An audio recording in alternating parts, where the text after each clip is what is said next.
Welcome to today's episode of the Working Wisdom podcast series, brought to you by the C.T. Bauer College of Business at the University of Houston. We're having a conversation about work-life balance, how to navigate and overcome challenges within your career, and how to make business more accommodating to a diverse workforce. Hello and welcome to today's episode of Working Wisdom. It's a podcast for the Bauer College of Business at the University of Houston. My name is Jeb Smartt, and today I have the honor of being your host. I'm a consultant with Credera, a management and technology consulting firm based right here actually in Houston and in Dallas and several other locations. I am also a proud Bauer alumni. I graduated with the MBA program just last year, so I'm excited to get to speak with a fellow MBA grad. Today I'm joined by Mitchell Sosa. He is the Financial Reporting Manager for Enterprise Products.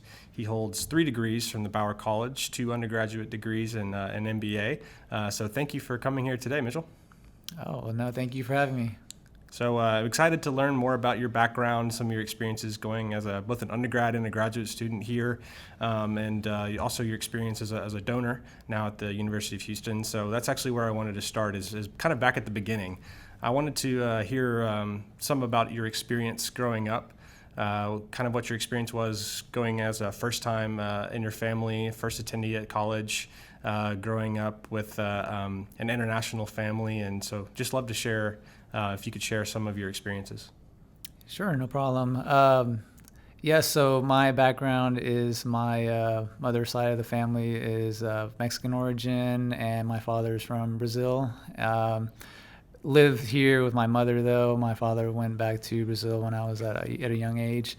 But I grew up primarily in Pasadena, Texas. Probably since I was about 3 years old, all the way to high school, we lived in the same area. Unfortunately, it was a little bit, lower income, so it was financially a little bit difficult for my family and I. My mother worked mostly just, cleaning homes and things like that. So we managed to make ends meet. My grandmother from Mexico eventually came to live with us to help with childcare. And my uncle, my mother's brother, also moved in at one point to help out around the house. So there were times where it was a struggle financially to make ends meet, and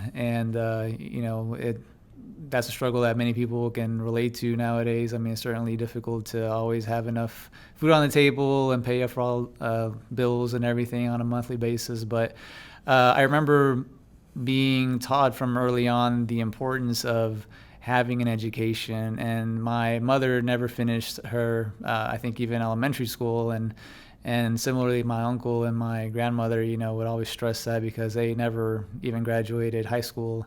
So the importance of education was always made very well known to me. And so when I was young, I took their lead and I wanted to, take their advice and definitely try to go somewhere where I could do something that I loved and hopefully have a great career.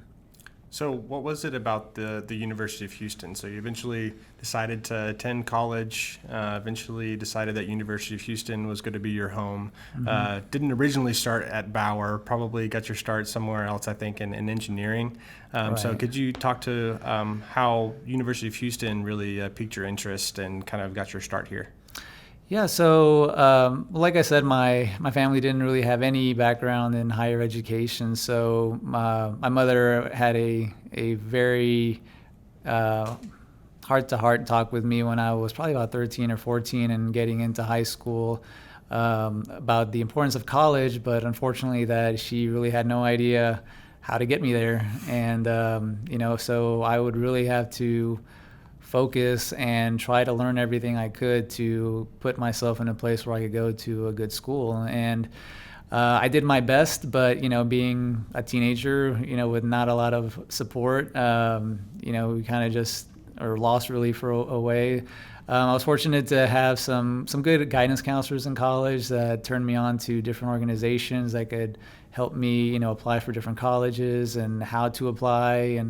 And I managed the process and finally got a few acceptance letters. But after evaluating all of the options, I thought that University of Houston was best for me, so I could, get a degree in an area that I wanted and still be close to home. coming out of high school, I had no real idea exactly what I wanted to do. I thought engineering might be a good avenue because of, friends and family saying, "Oh, this is a good career," and it certainly is. But when I got into some of the classes, I liked the material, but it just didn't seem like it was best suited for me. And I was also in high school very interested in economic courses and classes like that I took that really piqued my interest. And when I started reevaluating my options here at the university, I found out that there was a finance degree and the business school, and I thought that was a lot more well suited to what my interests were. So I decided to transfer over into the business college, and I started off with the finance major. And along the way, I found out I had a good knack for accounting as well. And, they're interrelated in a lot of aspects. So I thought I should stick around a little bit extra and double major at that point. Sure. That's great. So as a first generation college student, I've read, the University of Houston is primarily almost 50% made up of first-generation college students, and they've done a lot to support and provide resources for those types of students. And they've found that first-generation college students can often encounter some challenges, maybe adjusting to the university, balancing family commitments and academic commitments because they're just not that the support maybe that they've had, or at least the history that they've had. So can you speak a little bit to maybe how you coped or how you felt supported by the university as you went through your time here? Right. So my first year here, I actually lived on campus at the Quadrangle at the time. And I did like that there were a lot of programs where, you try to make new relationships, meet your neighbors, meet your classmates, get more of a sense of community going on. And so that did help transition away from, high school life and being at home and having that support system. Fortunately, my family's here in the Houston area, so I could still go home, on a weekend and see them, and, everybody's still a phone call away at any point. But I did appreciate that the University of Houston had a lot of programs, to get you to establish new relationships with your teachers, with your fellow students, and also had different facilities, to help you get advising and counseling and tutoring as well. Because, being a first-time student, like you said, over 50% or so of the students here are in that group, and a lot of them really don't know where to turn to for help. And, parents can be very supportive, but if they've never navigated the process themselves, it can be challenging for them to really give you good advice on who to turn to or what department or what teachers or any options that are available. So I think the university did a good job back then, and from what I've heard now is even expanding that a lot more to really reach out and give students the support they need. Sure. And I know firsthand when I was looking to apply to undergraduate and graduate programs, my parents were such a great resource for me to help me navigate, not just that application process, but also looking for scholarships and financial aid. I understand that you took advantage of scholarships and financial aid. Can you speak to how you were able to navigate that sometimes very challenging and stressful process as a first-generation college student? Right. When you're 18, you have no idea about much of anything that's asked on the FAFSA forms, but I managed my way through it. I asked my mother for any documents that I thought she might have. Fortunately, I also applied for a few other scholarships at different places and got some support through my church, through some other organizations, and those helped out tremendously. When you're on your first year here and you need some additional funds to buy books or supplies. One organization I remember in high school that helped out, with applications to scholarships for me was LULAC. I didn't really have any experience on how to make college applications, and I know they had representatives that would come to our school and sometimes give you waivers if you couldn't afford an application to a school, or help you and advice on how to respond to essay questions or, goal setting and things like that. So, I think that resources are there. It's just sometimes confusing on where to find the help.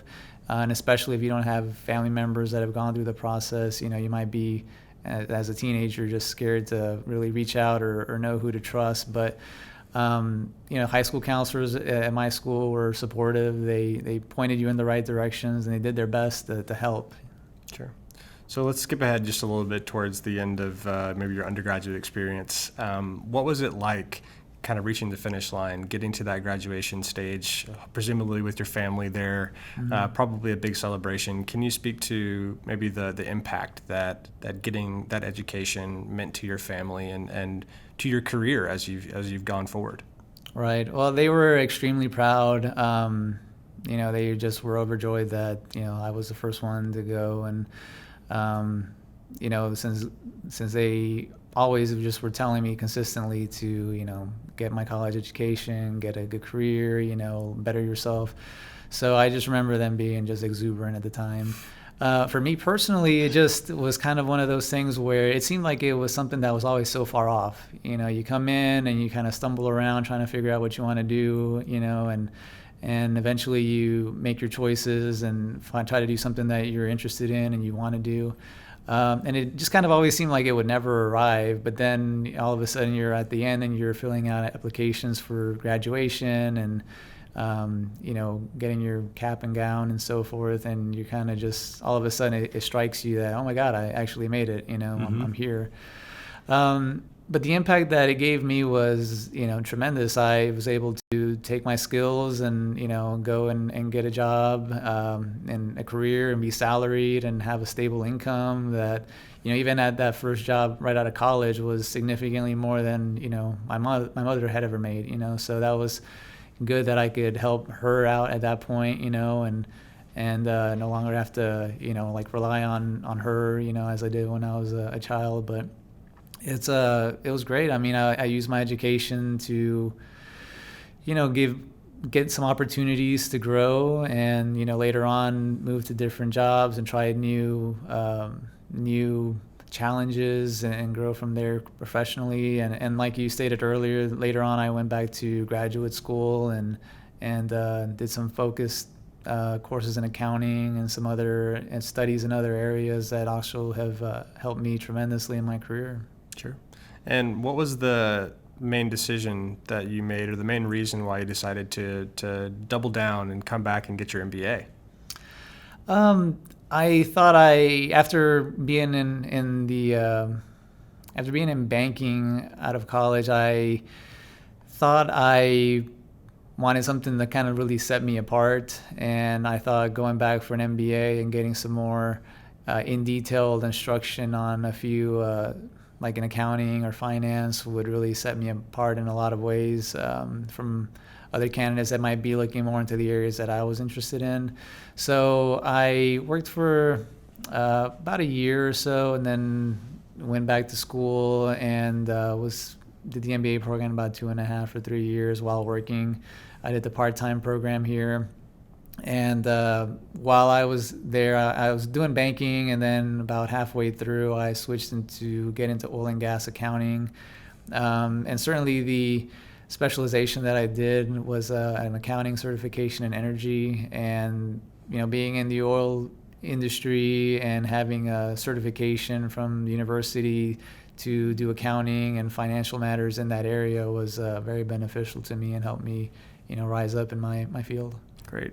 So you're in the midst of a very successful career. You navigated undergraduate and graduate school gracefully. Looking back, if you were to address, our listeners that are probably a mixture of current Bauer students, people that are considering Bauer, what would be the one piece of advice that you would give either to a prospective college student or someone that's towards the end of their college experience looking to jump into the real world, as you were? All right.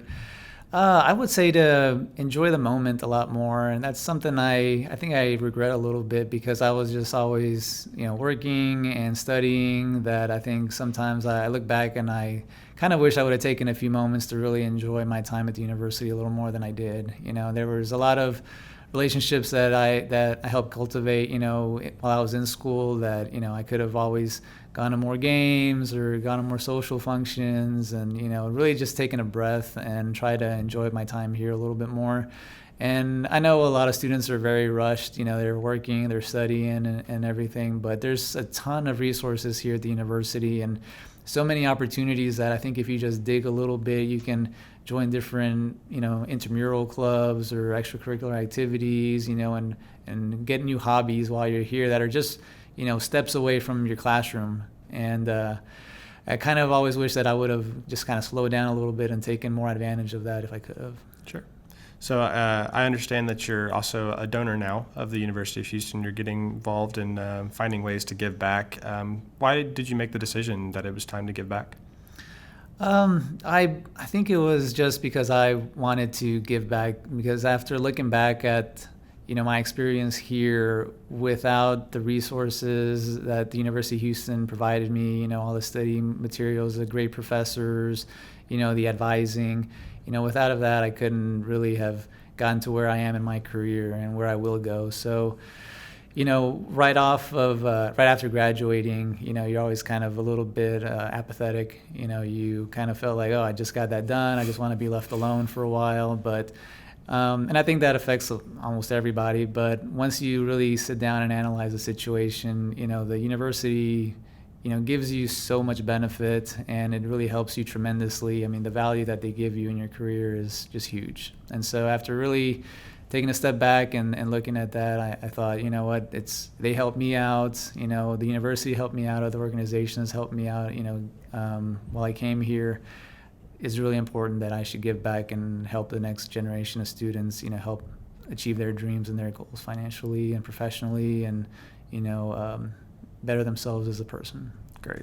And I'm sure that the students that will benefit from your generosity and from your support will greatly appreciate it, and I hope you get to see the benefits of that. I speak for both of us that I know that there's a great impact that our time at the University of Houston has had on our lives and will have on our lives. And I also speak for everybody just to thank you, to dedicate your time today and all the time that you've given from the university and will give to the university. I think that's about all the time that we have today. I wish we had more. But again, just really appreciate your time today, answering all of our questions and sharing your experiences. And hopefully we'll have you back on again in the future. Oh, I'd love to. And it's been a great pleasure being here and being able to share my experiences here with you all. Thank you for listening to today's episode of the Working Wisdom podcast series from the C.T. Bauer College of Business, brought to you by the Inclusive Leadership Initiative. The initiative aims to develop inclusive leaders and family-friendly cultures that support business strategy and superior business performance. For more information about Bauer and this podcast series, visit www.bauer.uh.edu/podcast.